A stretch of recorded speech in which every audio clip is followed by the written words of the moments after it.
Welcome to the Discovery Doc podcast, where we advocate for optimal wellness and reducing everyday toxic loads, no matter where life takes you. I'm Dr. CeCe, doctor in nursing practice, self-proclaimed toxin tamer, and a crunchy mama. I'm Annah Kate, a medical mystery overachiever and your discovery liaison. Join us on this exciting journey as we explore the world of holistic health, cutting-edge research, and practical solutions for a healthier life. Together, we'll navigate through the complexities of wellness, sharing valuable insights and expert advice. Tune in to the Discovery Doc podcast. Get ready to be inspired, empowered, and discover a whole new way of looking at your health. Welcome back to the Discovery Doc podcast. I'm here with your host, Dr. CeCe, functional medicine nurse practitioner, self-proclaimed toxin tamer, and crunchy mama, and our co-host. I'm Annah Kate, your medical mystery overachiever and discovery liaison, and we are back with another mini-sode. So we're going to talk about a topic for the next 15, 20 minutes. Yes, diving in. So again, some of these topics came from you guys when I asked to put a little shout out on my social media to say, hey, what do you guys want to talk about? And one topic is, how can social media be a benefit and be a toxic place to those who are suffering from a chronic illness? And this is something that is near and dear to my patient population, because I have some patients who really benefit from the communities that social media can provide. And then I have some patients who I have to be the person to stop them from going on social media because of what it's doing. And even if we back up, I think that social media in general can be such an educational tool, but it can also be a very destructive tool. And I don't find in the chronic illness world, many people spend the time on putting the positives of their journey or the healing aspects of the journey versus putting the negative. And it's not, it's their real life experiences and what they're going through. But if I am chronically ill and I'm constantly reading about other people who are chronically ill, who are going through the same thing I am, there is a sense of companionship there. Right. That's like, oh, I connect with this person. Misery loves company. Yes. And I connect with this person. And maybe I feel like in my own life, you know, with some of us who have struggled with chronic Lyme or whatever, where you can't see it, when nobody else can see it in your personal life, it is really nice to have people who do understand the depths of how you feel when outwardly you don't, quote, look sick. And so I do understand that part, but then it can spiral very, very, very quickly. Yes. Into becoming those symptoms, into becoming that illness, into this is now my identity and part of me. And that is where I see it becoming toxic for patients, is because if it now has become part of who I am so just deep, then it can prolong healing. And I have so much more to say, but I'm going to turn the tables a little bit. Because for you, someone who still deals with chronic illness, have you gone in and out of support online, not in person, right? But these social media or online, quote, support communities, or were you ever put in a place where you felt like you had to reach out through social media to connect to somebody, to have somebody understand what you were going through? And did it serve you a purpose? Or did you not feel like that was necessary for you? Kind of, sort of both, because it really is when you're in those kind of dark, depressive states within chronic illness, it's really easy to get into those groups and to find other people that are going through a similar thing. So you feel like you are seen, but it's not the best place to be seen. So I've always said that I have a chronic illness. It's part of my story, but it's not who I am. So I am optimistically positive throughout everything, even in my darkest places. So that's one thing that makes me different, is that I can, I can get into those groups and it becomes a little too negative and I feel sick reading it and getting Mm-hmm. into trying to carry that all. And then there was also a point where I found a solution, which we will talk about in another mini-sode. And then going in and trying to help others and getting almost rejected of, Yes. oh, it's not a real thing or it doesn't work. And I'm like, well, the labs don't lie. I feel different. I've known that it has worked for me and it's been a benefit because where traditional approaches didn't work, this actually worked for me.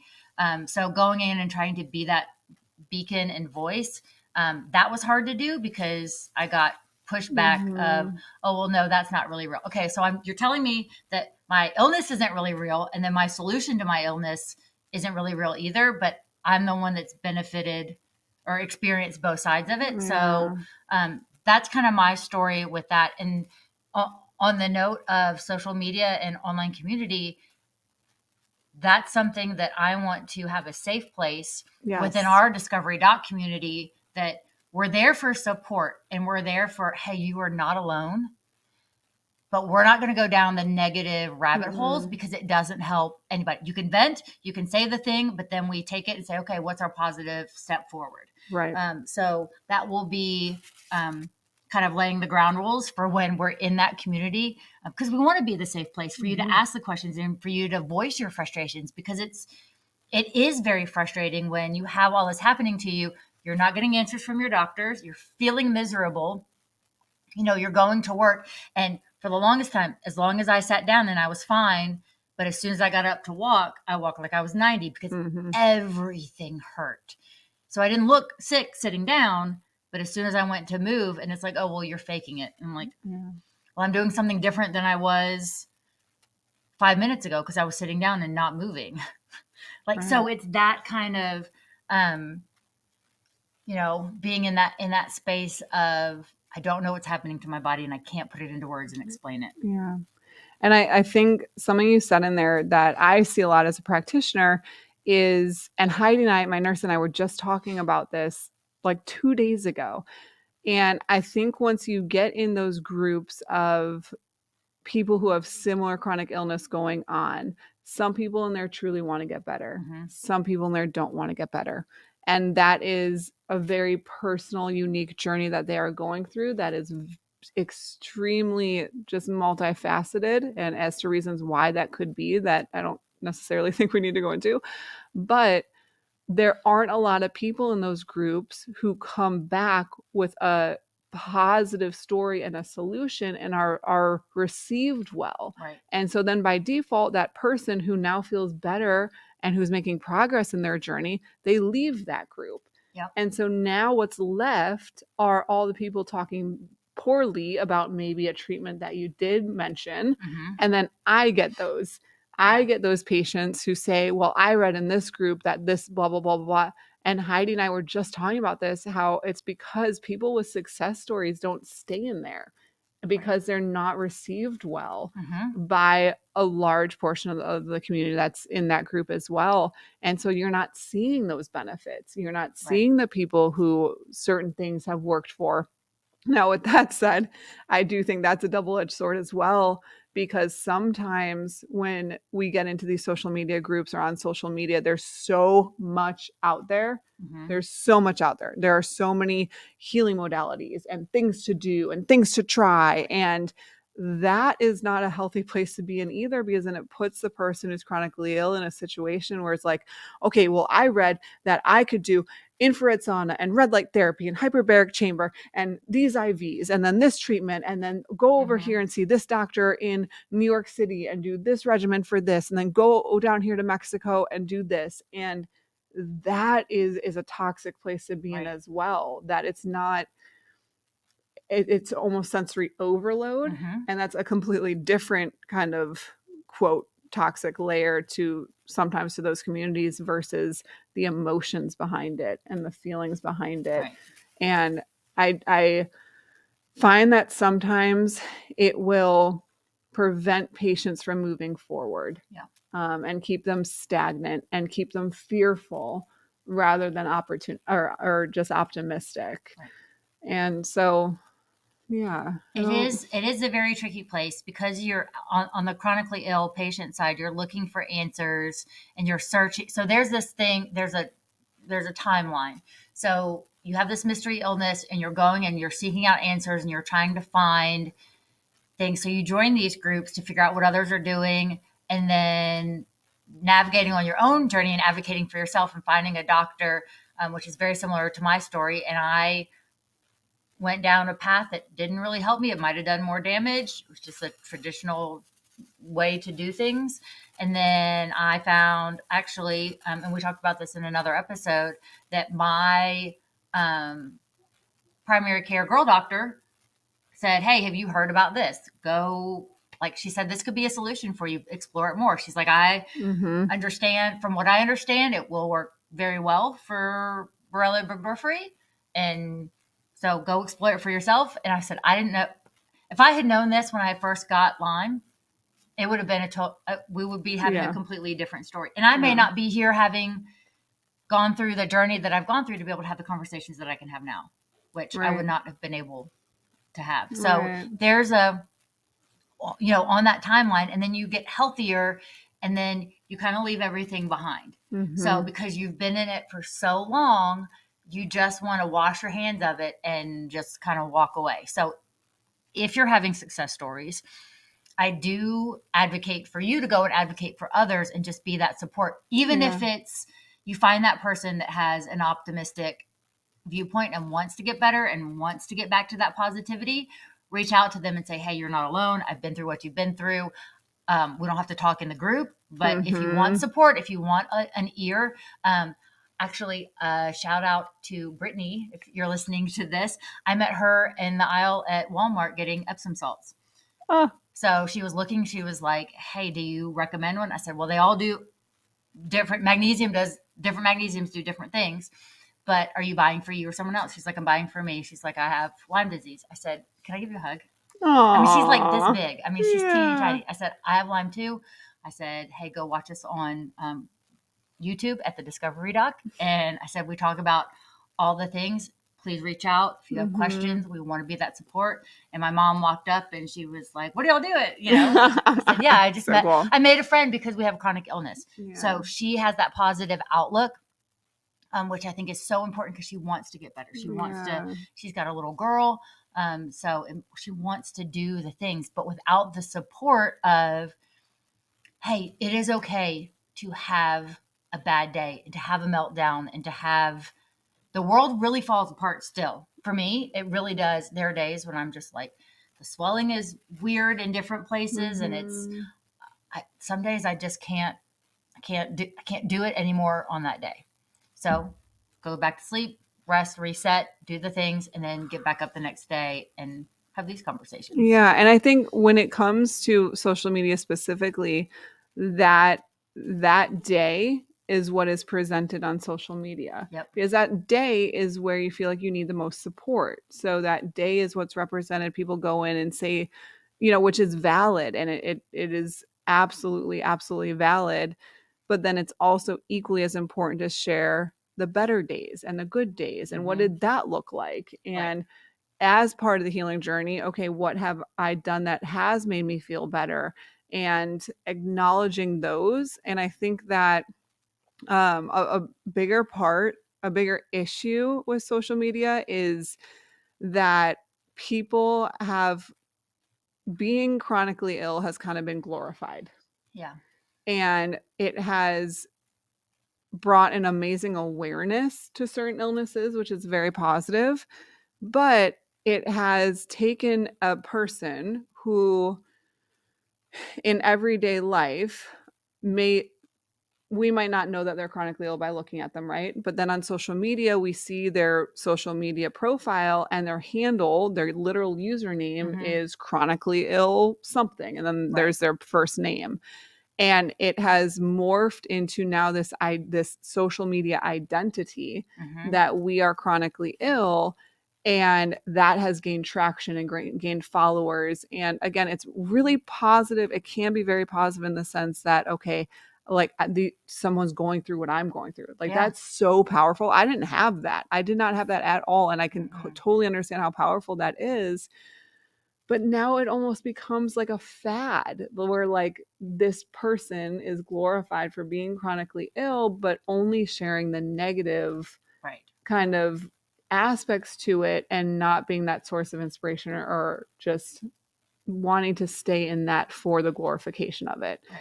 And that's really, really tough to navigate. And it's tough as a practitioner to then come around and navigate when people put so much time and energy into those influencers almost Right. who are chronically ill.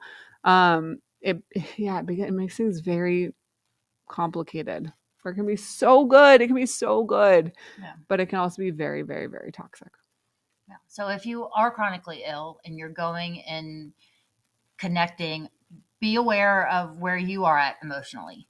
So if you're looking for just, hey, is anybody else on the planet going through what I go through? Yeah. Because I feel really alone in this. And you will feel that a lot. You are not alone, Mm-hmm. but it's very, especially if your family doesn't understand or, everybody's got remedies in your personal life of, hey, just do this or you'll feel better if you do this. And it's like, well, you don't really understand the problem that I'm having. So while, yes, that would be beneficial, I really can't do that. My body doesn't respond that way. And if I do that, my body's going to respond this way. And just, so one, be kind to yourself.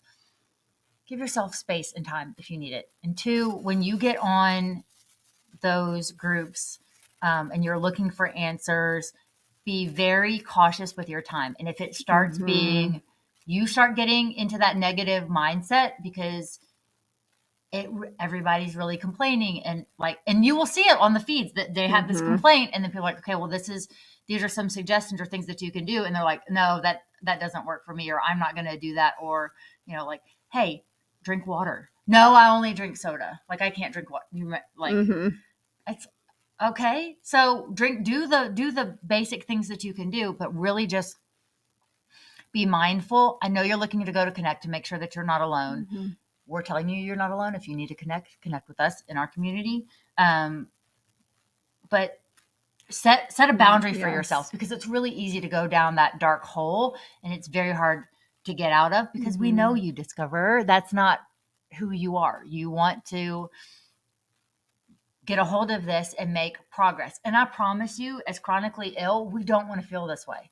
Yeah. If I could go back to before I was sick and have that energy and have that moxie that I had for life then, sign me up for that. I don't want to be this way. I don't want my hands to be so swollen that I can't open things for myself.